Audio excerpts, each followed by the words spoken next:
So if you haven't met me already, my name's Laura, and I am the founder. Hi Sam, nice to see you. Sam's with us, we've got Wendy with us, this is great. I'm looking forward to talking to you all today. Hi Sarah, oh this is good, I'm enjoying this.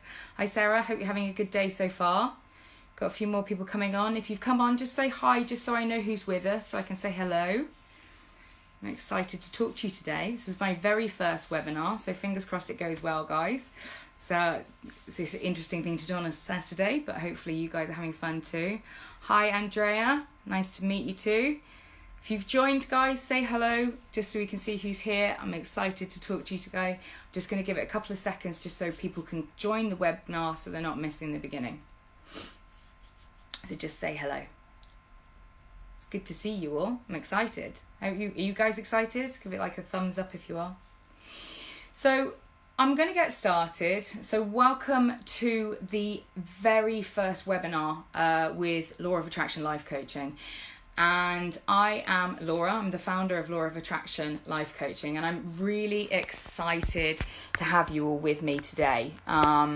Super excited. And I'm really hoping that today we can start to create a joy revolution in your lives and through positive progression, change your lives for the better. Hi Caroline, welcome to the webinar.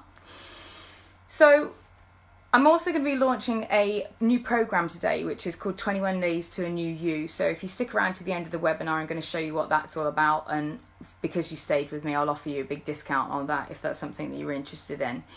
But I want to just say to you actually that you're really awesome for showing up today, because that's not something to take lightly, guys. I want you to be proud of yourselves, because it's really easy to get sidetracked from our plans and let life get in the way of us, of our living our bliss. But today you've chosen yourselves. You've showed up for your betterment, and you've made a huge statement to yourself and to the universe that you matter. And that really is the beginning of changing your life. And when you begin to choose you over others, you can serve other people better, and your life begins to change and improve exponentially.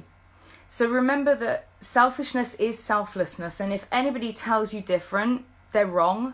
And don't let them trick you into thinking anything different, because they're conning you. And they're taking you away from your bliss and your purpose in life. So just remember that. So why are we here today? Well, presumably you guys are here for the same reason that I am. You want to change your lives for the better in some way. Maybe you're anxious or you're depressed. Maybe you're lacking in self-confidence or self-esteem. But I understand all of those reasons. I mean, you know, if you feel confident enough to write in the comments by why you're here. It could just be that you want to change your life, you want to improve your self-confidence, any of these things. Now, if you do that, it will give you some focus for the session. So, you know, let me know why you're here. It'll give me some ideas about what I can talk to you about a little bit more as well. But all of the reasons that I just mentioned, they start in your brain. And at some point in your life, you have taken a negative thought or thoughts, and you have begun repeating them to yourself until they have become a belief. And your beliefs become your life choices. And from there, your life changes for the worst. It really is as simple as change your thoughts and you change your life. It is simple, but it's not easy. I'm not going to con you guys. It takes dedication to be able to change these mental processes. But what is committing a few months to changing your thought process is in comparison to living a life that is unhappy and a life that is full of misery and negativity. And that's a big question, and you might think that's a bit extreme, but I am genuinely living proof of these processes working. These are the same protocols that I use to shift my paradigm. And, you know, I went from somebody who was terminally depressed to, you know, and suicidal, genuinely, to being somebody who's like a happy little ray of sunshine. And that is genuine. I mean, it is genuine, guys. I'm not BSing you here, you know. And if you're somebody that's come to my live sessions in Cardiff, or you are a one-to-one client of mine or a friend, you know, you can vouch for me that I am genuinely joyful now, you know, and my energy is good to be around. You know, hit the love button down below if you're feeling my vibe so far.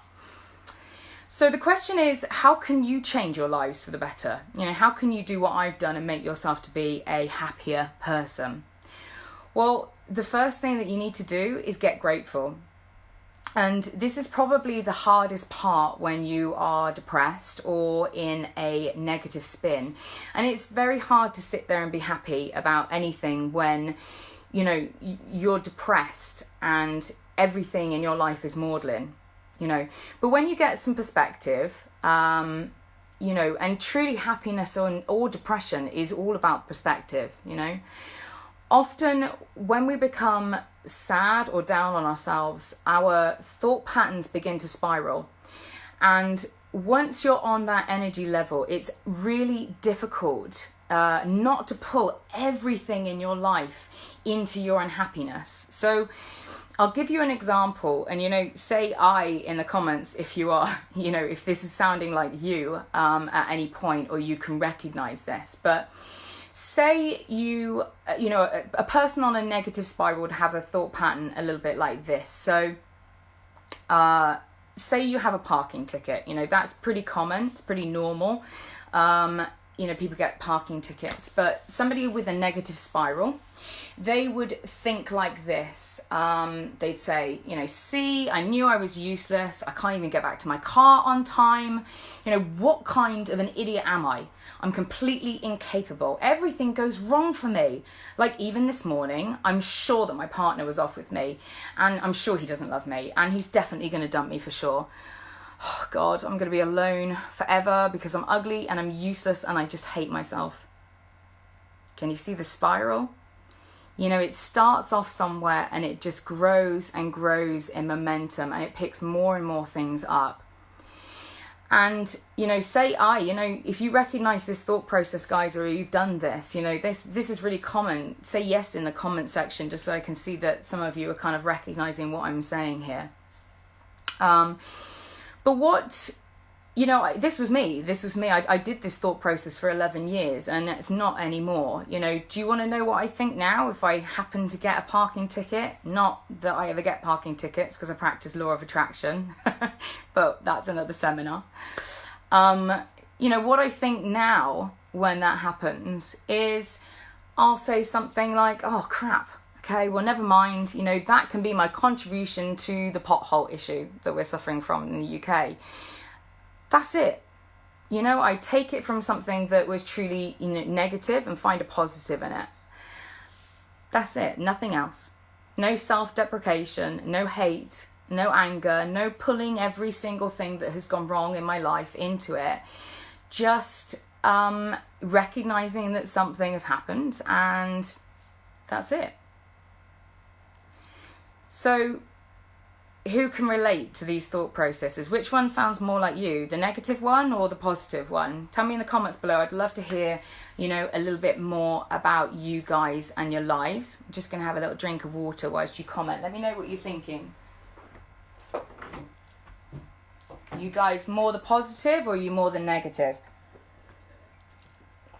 Because I know for, you know, a good 11 years, I was definitely the negative. I could never, you know, be joyful or happy or positive about anything. And if something negative had happened, this would send me into a massive spiral, you know, where I would, you know, it would just spiral.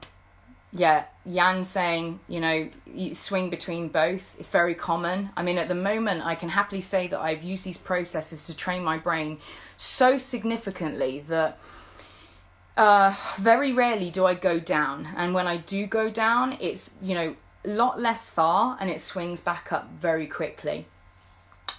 So the question comes down to, how do we change it?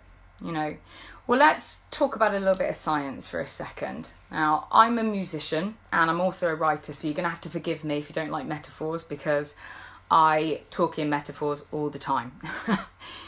So imagine your brain is like a great plain of, sand or whatever, and you have many rivers and streams flowing down it. And these rivers and streams are like your neural pathways. And the pathways that in effect send electronic signals down to create thoughts and actions and feelings and basically everything that you do in your life. Now, the rivers are these huge, fast-flowing and very deeply ingrained things that we do in our lives, such as walking or talking, the things that we do automatically, we don't need to think about. But these fast-flowing rivers, they're huge, they're deep, and the thoughts flow very easily down that one. Well, when you're a negative person and you have paid into your negativity, your river that takes your thoughts down this negative process flows much easier than anyone else, and if you think of thoughts like rain, they fall into the negativity, they can't help but go down that riverbed. Does that make sense? So the bigger it gets, the faster it flows, and the more likely you are to have your thoughts to flow down that particular river or that particular thought pattern. Do you understand what I mean? Let me know in the comments if you've got any questions about that, and I'll try and answer to them.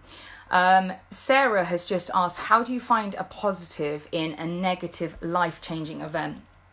And that's a massive question, Sarah. And I would say that always with hindsight, you can always find something positive, but hindsight is something we only have after the incident. So you kind of have to have the foresight to be able to think back.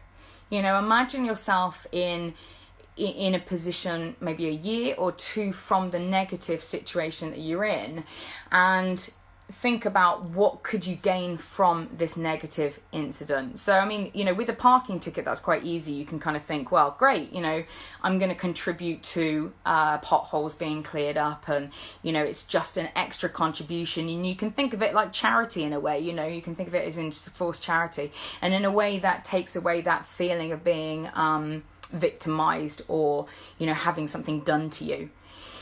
When you are dealing with much bigger negative life patterns or life incidences, it can be really difficult to find joy in them or find anything positive in them. But what I have learned over my years, and as I say, I'm being genuinely honest with you guys, I had a very tumultuous growing, that's not a phrase, upbringing. I suffered really badly from depression when I was a teenager, and that went on for a very long time. And if you gave me an opportunity to press a button right here, right now, to take all of that away, I wouldn't press it. And the reason would be because of the things that I learnt, the things that it created me to be, and the ability that it's given me to help other people. I saw this meme that said, God gave me mountains so I can teach others how to move theirs. And when we go through tumultuous, painful times in our life, actually it gives us the facility and the ability to help others in a more empathic, a more loving and a kinder way. And sometimes, even though at the time it can be hell and it can be really painful, in the future, we can be really grateful for those experiences, and we would never change them because they lead us to our path. They lead us to the greater things that we're going to do in our lives, and a lot of people that have done great things in their lives have suffered great traumas. And the reason why is because it's made them a survivor. It's made them somebody who is strong and capable. And it's also allowed them to be more empathic and kind in their lives. And so they can do a lot more for people. So that would be how I would say to find positivity in negative circumstances, because even in the worst of times, there are still positives and there are still, silver linings. And I know that can sound a little bit vapid, but, even, say in the death of a loved one, which is probably the worst thing that most people would go through, you can see the support that you get from friends and the support that you get from the people around you and the love that you have around you in that time. And, say, having the death of a loved one is very extreme, that's really painful and it's hard to find any good in it. But actually, when you can step back and have a little bit of perspective, you can see good things within it. And what I'm talking about here about retraining your brain to seek out the positives means that it's easier to do that. So when you do hit a big life crisis, you are more able to find the positives in them. And, I'm terminally one of these people now who's looking on the bright side, and I wasn't one of those people before. And you can become that as well. So I hope that answers your questions. If you guys have got any other questions, pop them in. I'll try and answer them as we go along. So when we neglect thought processes, going back to my riverbed metaphor analogy, the riverbeds begin to dry up and they get smaller and slower moving. And so if you think of it like this, when you learnt to drive, you had no idea what the hell you were doing with your hands and your feet. You had to think about it all. And until you had carved out, those fast flowing river beds for the thoughts to go down, that neural network for it to become instinct, you had to think about it all. Now, say you've driven an automatic car for years and you get back into a manual, it's not so easy, is it? It's because you've allowed that riverbed of instinct to dry up, that neural pathway to become unused. And so it's like a muscle. It becomes flabby and it doesn't work as well. So, you have to think about training your brain into the thought processes that you want. And using that analogy, the more you think a thought, the more that you do something, the faster flowing that riverbed comes. And then when you have these thoughts that rain down, they're more likely to hit the fast flowing river again and not this tiny little stream that you haven't nurtured. So I hope everybody's with me so far with my crazy, riverbed analogy, but it works for me. Hopefully you get what I'm talking about.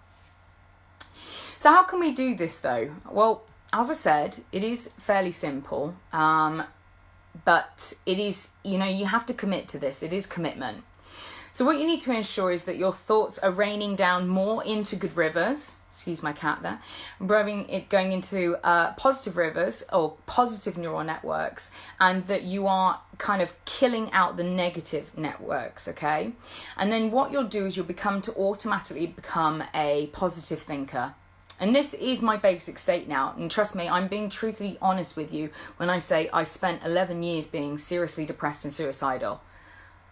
And the only thing that changed was that I began to nurture my positive thoughts, cultivating them so that they were so big and so strong that they blocked out all of the light for all the negative ones. And that's genuinely all that I have now, Of course, I still think negative things here and there, but it's not in control of me anymore. I'm in control of it. And I can do it, you can do it. And that is really the important point, guys, that you are in control of your brain. You're in control of your thoughts, your emotions. Now, I know if you've ever tried to, stay in control of your emotions, when you are being seriously annoyed by somebody and you're trying not to get angry, or say if you've tried to meditate, you might argue with me there. So, say, well, I'm not sure about that if you're feeling that in the comments or, anything. Sarah's asking, how did I suddenly change? I'll get there, Sarah. I'll explain what you can do. So, and it's not sudden change. This is the thing, guys. It isn't sudden change. This isn't a miracle pill that you take and one day you are suicidal and the next day you wake up and you're gloriously happy. Life isn't like that, This is you're committing to yourself to do things on a daily basis for a regular amount of time. And it's a slow process, but it's one that works. And as I said before, what is more preferable? Spending the rest of your life being depressed, anxious, unhappy, and miserable? Or deciding to spend 6 months 2 months of your life doing something on a daily basis and changing your thought processes and changing your life? Because I'd take the latter any day over the amount of years that I spent being unhappy. So I want to remind you that you are in control, guys. And the second that you realize that you're not a victim of your brain and you're not a victim of circumstance, you get your power back to change your world. So Sarah's asking, how do you change? Well, you change your brain through conscious thought patterns. You choose joy and you choose gratitude. Okay, now gratitude is a really powerful emotion, and it's one of the higher vibrations that we can resonate on. So although you may sit there and struggle to be grateful for anything, I want to bring in some perspective for you. So I would like you to take a deep breath. Little Face the cat has come to join the webinar.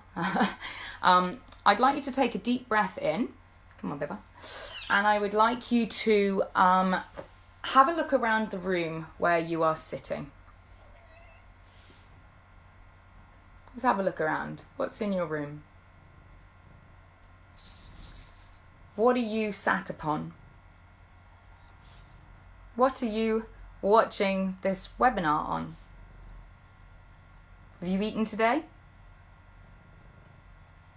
Have you drank clean water? Are you feeling safe and secure?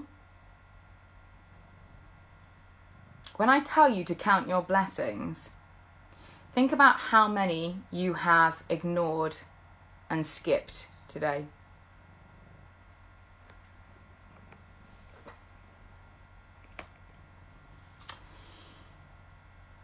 You've become complacent, and that's cool. We all do it. We when you enter into kind of like a negative mindset, it's really easy to become complacent. But the thing about it is that complacency is toxic to joy. Look at all of the wonderful things that you have in your life. Just to bring a bit more perspective, you're in the top 15% wealthiest people on this planet if you're sitting in a house and you're watching this on a computer or on a smartphone. There are countries at the moment that are war-torn and in famine, impoverished, without clean water or electricity. How lucky are you? Do you feel lucky? Do you guys feel lucky on a daily basis, or do you allow complacency and life to kind of steal that joy from you? What do you think? Give me a comment. Let me know how you're feeling. Let me know what you're thinking. Hi, kitty, Sam says. Hi, Sam. So, I know you were talking to the cat, not me. So, and then let's pare it back even further. You're alive, you are healthy enough to get up each day and to make a new choice. And, without becoming too kind of, OTT with it, each day is a gift, and each day is a chance for you to start fresh and to make that change. And so from today, for you to be able to change your mental state, for you to be able to become a more positive person, I want you to become intentionally positive and appreciative. And if you're sitting there thinking this sounds really fluffy and really woo-woo, that's cool. Tell me if that's what you're thinking. It can sound like it, but it is honestly life-changing. Because when you change the things that you're looking at, when you change the way that you're looking at them, your whole perspective changes for your life. And you can begin to integrate positivity, joy, and gratitude in your life. And when you're noticing the small things, actually they build up to be really big stuff, And then things that feel like big things, like a parking ticket or, an argument with your spouse or, stress at work, they tend to dissolve a bit quicker because you're grateful for the life that you've got and you can find joy in it. And when you can find joy anywhere that you look, regardless of what your situation is, you're not reliant on your exterior to make you happy. The things that are making you happy is you. And when you can make yourself happy, you'll always be happy because nobody can take that away from you. Does that make sense? If you've got any questions, please ask during. I will try and ask them as we go through. So, and the science backs this up, guys. Through intentional thinking, and action, you can change your neurology. The first words that you should say when you wake up is thank you. And one of the most positive and powerful things that I started to do was starting to make a gratitude list each and every day. So have you got any things that you're grateful for today, guys? What things are you happy for today? Give me some ideas. I, on a daily basis, for I don't know, 6 months, a year, longer than that, I'm not sure. I kind of decided that I was going to create a gratitude journal. And this gratitude journal changed my brain structure. When you decide to intentionally think joyful thoughts and be grateful for things, it does change your brain structure, because you're strengthening those parts of your brains that you've ignored. And we've got a part of our brain called the amygdala. This part is responsible for stress reaction, and the more you feed it, the bigger the amygdala gets. Children who've been brought up in traumatic homes have been seen to have bigger amygdalas than most other people. And this is because the more you do something within your brain, the stronger that part becomes. It's not a muscle, but it works the same way as a muscle. If you break your leg and you have it in a cast, when you come back to use it, it's going to be weak and it's going to be difficult to use. And, thought process that you don't use often, they begin to work like a broken leg. They shrivel, they don't work as effectively. So that's really important, guys. You need to be intentional with the way that you're thinking. Hi, Caroline. Thanks for your message. Things that I'm grateful for. I'm grateful for you coming to this webinar today. I'm grateful for me to be able to be of service to you, for the equipment that I can make this webinar, for my body, my voice, my life, for hope, These are things that I could never say before, and after you begin this journey, you'll be able to make lists as easy as that. When I began this journey, I couldn't say one thing. If you'd asked me back then what was good in my life, I probably would have said nothing. And now I could sit here and easily say hundreds, because I have strengthened that part of my brain so significantly that it's a reflex. It's a reflex that just happens instantaneously. I say, look for joy, and it finds it. And because I've honed it, when you can do this, when you come to it, it will be a lot easier. In a negative situation, because you spent so long looking for the joy is a lot easier for you to find. If you've got any questions so far, give me a message. Excuse me, drinking water. I'm a constant water drinker. And intrinsically, my life hasn't changed that much. And when I say to you, when you learn to create your own happiness, you'll always be happy because you're not reliant on the exterior. My life hasn't changed that much intrinsically. I'm still fed, I'm still watered, I've still got the freedom that I had, money in my account. I've got the same friends and family as what I did back then. The thing is that I appreciate it now. The difference between me then and me now is that I'm appreciating these little things. And when I was in a negative cycle in life, I didn't appreciate any of it at all. And as I said, that might sound too simple for you. And when we get into a negative cycle, it can feel like people are blaming us for our mental health issues. And if somebody had said that to me at the time, when I was suffering from depression, that if I just changed the way that I look at things and the things I look at change, I'd be like, that's a crock, man. You don't know what you're talking about. You don't know where I've been. You don't understand me. You don't understand my life. If you were in my life, you'd feel the pain I'm feeling now. And while all of that was true and is true when we're feeling these things, the best thing that you can do is let go of this negativity, because it's like, drinking poison or like holding onto a hot stone. Just let it go, because it's not serving you. The best thing that you can do in life is feel the feeling of the negativity that you're having, honor it, give it a space, give it a place to be felt, and then let it go. When we're carrying this negativity, hatred, anger, fear, anxiety, all of these kind of really negative feelings, what we're doing is we're ruining our lives and we're ruining our mental state, and you don't have to do it. You're not a victim of yourself. You're not a victim of your mind. And through intentionally setting positive mental thought processes throughout your day, you can change, and you can change your life. And I just want to say, although the issues that you're suffering from may not be your fault, it is your responsibility to deal with them. I was this, and so many times I've seen people that have been dealt harsh hands in life. Often from family members or parents, or maybe like a school bully or someone else, and they've carried these cards with them.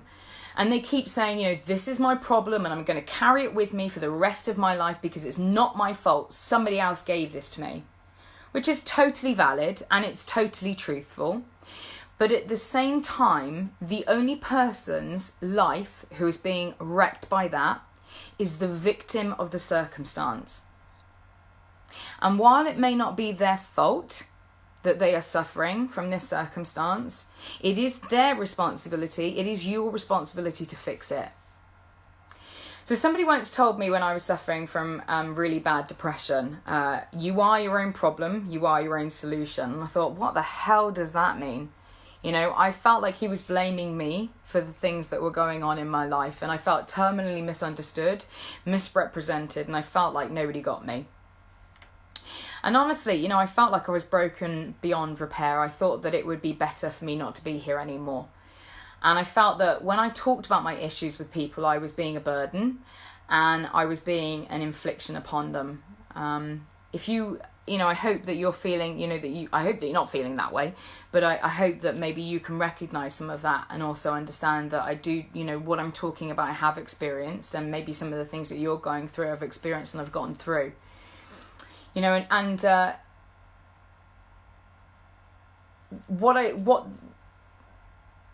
felt that when I talked about my issues, I was being like a burden to people, that I was being an infliction. So, which to some degree was true, but, I spent so long blaming everyone else for my circumstance and being a victim of life that I had dissolved all my power to be able to change things. And when this person said to me, you are your own problem, you are your own solution, it raised quite a lot of anger in me. So, some of you might be feeling angry at the moment for what I'm saying, which is completely valid, completely reasonable. I've been there and I felt it. So, if you are feeling that, feel it. Allow that to come to pass because it's part of your healing, And I felt really hurt. But as I moved through the healing, the issues that I had, and accepting responsibility for the part that I played, I began to recognize what he was saying. And now I actually say this to my clients. If you've ever been along to, one of my coaching groups in Cardiff, you've probably heard me say this. Stefano is saying that he's very happy and positive, but cannot find close friends. Okay, cannot find closure with people. Closure is quite difficult. Closure is about being able to let go of things. And when you're suffering from, or if you've ever had that pattern in your life where people have left you, it can be really difficult to let things go. And when you work on yourself and your self-esteem and your self-confidence, you'll be able to let things go a lot easier in your life. Because you know that things that are good for you and the things that are yours will come back to you if they're meant for you. So what was I saying? Sorry, I'm answering questions as we go. So yeah, this phrase raised a lot of anger in me, but when I accepted my responsibility, in that, it wasn't my fault, things that were done to me, but if I continued them and I allowed them to hurt me and I allowed them to be part of my story in the present time, that was my responsibility. It was me that was doing that, let's say, I got bullied quite badly when I was at school, and I'd kind of allowed the things that bullies had told me to become part of my inner monologue. And this was 10, 15 years later, when you're 7 or 8 and somebody called you a name in school, and then when you do something stupid, you would bring in things that were unhappy to yourself, and you would use the words that the bully had used. That's your responsibility. The bully's not still doing that to you 10, 15 years later. It is you continuing the trend. And when you recognize that it's your fault and you have the power to change that, you can change things. So, you are your own problem, but you are also your own solution. And if you just get out of your way long enough, you can change your mental processes, guys. You can change your thought processes, and you will be able to change your lives for the better. If I did it, you can do it. You know, I'm not special. There's nothing different about me. And I was probably in a lot worse of a situation than what you guys are in now. And if I can climb out of my pit, you sure as hell can climb out of yours. And even better than what I had at the time is that now you've got me to show you how to climb that ladder. So look, if you've got any questions, guys, pop them in the comments box. I'll try and answer them as we go along. I've never done this before, so I'm a bit tentative to touch the screen. Okay, I'm saying changing my thoughts. So I'm really happy and positive, but I cannot find close friends. I cannot find closure with people. I cannot find a partner. Changing my thoughts did not change how people behaved with me. Okay, so that was from Stefano. Thanks for the comment, Stefano. What I would say about that is that does your positivity extend to yourself? You know, because people pick up, I mean, essentially we are animals, and people pick up on energy from people. And if you're emitting this energy that says, you know, people treat me badly, people don't want to know me, I can't find a partner, people feel that off of you, you know. And if you can bring some of that positivity towards going out and looking for a partner, you'll probably find that your energy changes a little bit, and then the way that people react to you, it changes. So I've got an ebook at the moment, which is talking about law of attraction and learning to manifest. There's a sign up page on the Law of Attraction Life Coaching Facebook page, and if you sign up to my mailing list, you'll get a copy of that free.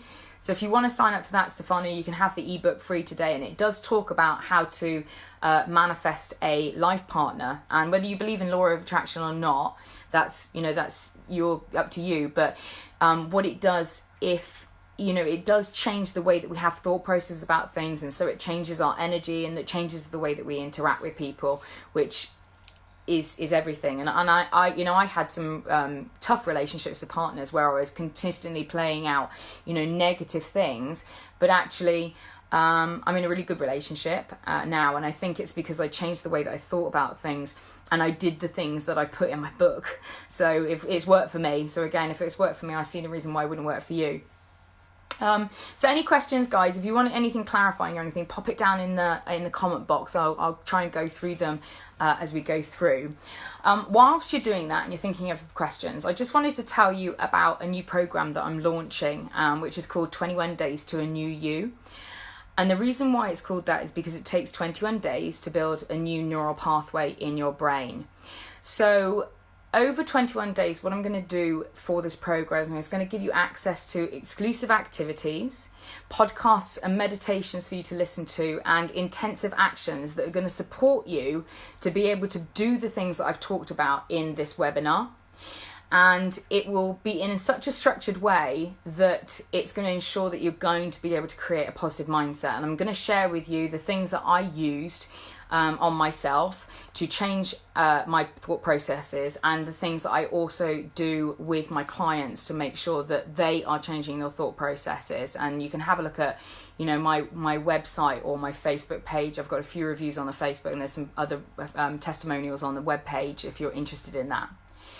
And because you've stuck with me for the whole of this webinar, I wanted to offer you an exclusive discount for that. Now, this program should cost in the region of hundreds of pounds, because you're getting hours of coaching from me, exclusive content, and also direct contact with me over the 21 days. And what I wanted to do is, instead of putting this program out for like £700, I'm not going to charge that. That's ridiculous.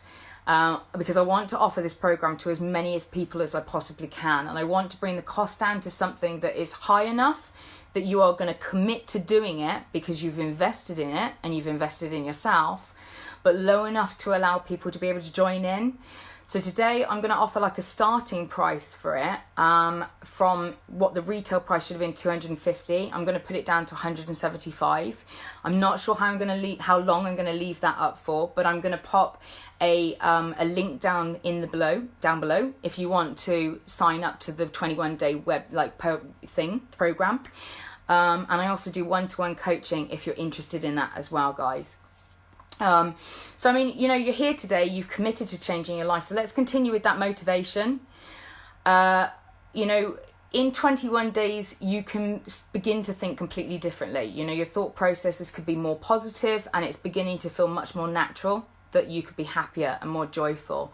And that is priceless, if you ask me. So I'd love to be able to help you guys. If you need anything, get in touch. You can message me on the Facebook page, or if you've got any questions or anything like that. So Rick here says, what's the best thing to do to control anxiety and fear? So that's a brilliant question. And it's got one like there, so presumably that's something you definitely want to be answered. So I've got a podcast on my page about how to deal with fear. So once you finish this, go and have a listen to that. It's about 15 minutes long, and it gives some really good tips. I'm conscious of time. I don't want to be, it's coming up to 5, so I don't want to waste too much of your time today. But obviously, if you've got questions, I'll try and answer them. So fear comes from a basis of concern that you're going to be rejected. And anxiety also resonates on that same basis. So we are originally tribe people. We don't live in that situation anymore, but we still have the evolutionary processes that we've had for, since we were hunter-gatherers. So we haven't really changed very much in the last few hundred years, more to 1,000, and our lives have changed significantly though. So if you think that the thought processes that we go through are very caveman-like, but we're dealing with modern life, which is the reason why we have consistent anxiety and fear about certain things. Now, I like to talk about the caveman in your mind. So if you imagine that you've got this caveman or cavewoman in your mind that is doing its damnedest to protect you from things that could harm you. And this caveman is fearful of anything that may push you out of the tribe, because you will most certainly die on your own, that will extradite you from being somebody that will be able to multiply and procreate and pass their genes on. These are the things that are intrinsically linked. So to be able to live is an intrinsic fear. To be able to procreate is an intrinsic fear. And obviously having enough food and water are intrinsic fears. And the thing about our modern life at the moment is it triggers you off for a lot of these intrinsic fears. So things like getting a bill through the post can cause anxiety and fear because you are concerned that you're going to not be able to do this. Now, and what it does is it triggers off a very primordial reaction in you that hasn't changed for a very long time. And so instead of having something that is like a normal thought process for the thing that you're going through, what you're actually having is an anxiety fear reaction to something that is extreme, as possibly losing your life. So being pushed out the tribe, coming up against a saber-toothed tiger, these kind of things. And you have the same stress reaction regardless of what it is that's caused it. I hope this is making sense. So, when you're getting a parking ticket, a fine, something like that, your caveman kind of goes, oh my God, and you get a stress reaction that is culpable to if you were being attacked by a saber-toothed tiger. So what this does is it sets off an autonomic nervous system response, okay? And the autonomic nervous system is responsible for that fight or flight response. And in general, the only way that you can control anxiety and fear is by hacking into your autonomic nervous system and not turning it on, or being able to intentionally turn it off once your caveman has screamed and gone, oh my God, panic. You can soothe him and say, hang on a minute, this isn't a saber-toothed tiger, we're not being kicked out of the clan, it's okay. And the ways that you can soothe yourself is and take your autonomic nervous system into the parasympathetic nervous system, which is the rest and digest. So autonomic nervous system is fight or flight. The parasympathetic is rest and digest. And generally, people are swinging between these two on a daily basis. But the problem is with our modern life is that, people are always in the stress reaction because of the things that are happening. Traffic queues, meeting with the boss, your partner says, I want to talk, and they just want to talk about something random, but you're thinking, oh my God, they're going to break up with me, or it's something really bad. So the ways that you can begin to control anxiety and fear is recognizing what's causing it, which is what I've just talked about, and then being able to stop your autonomic nervous system dead in its tracks once it starts. And there's a few ways that you can do this. So the first one is through breathing. Okay, and a lot of people don't breathe correctly. Like 99% of people, they're breathing, but they're breathing badly on a daily basis. So notice now how you're breathing. Just notice, where are you breathing? Are you breathing deep down into your belly, or are you breathing up here, short, shallow? Because a lot of people breathe short, shallow breaths. And what this does is it kicks off the autonomic nervous system even quicker, because you're not breathing diaphragmatically. So diaphragmatic breathing is one way to turn your autonomic nervous system off. You can use herbs, so ashwagandha, rhodiola, chamomile, things like that, very relaxing. Another really weird one is gargling. And so when you gargle with something, it turns the autonomic nervous system off because of the way that the gargling reacts on the vagus nerve, which is the big nerve that runs down from here to your gut. And a few other ways that you can turn off the stress reaction would be things like yoga, would be things like meditation. So the thing that you're trying to do is stop that autonomic nervous system reaction. And to do that, you have to intentionally say, in a way, to your caveman in your brain who's freaking out, saying like, there's nothing to panic about. Now, if you imagine you were being attacked by a saber-toothed tiger, the last thing that you are going to do is to start to breathe slowly and close your eyes. And what you're doing is it's kind of like a reset for your body. Your body works the same way as what a computer or a machine or anything else really. And if you find these little kind of like reset buttons, you can reset them when you need to, and that can really help with things like anxiety and fear.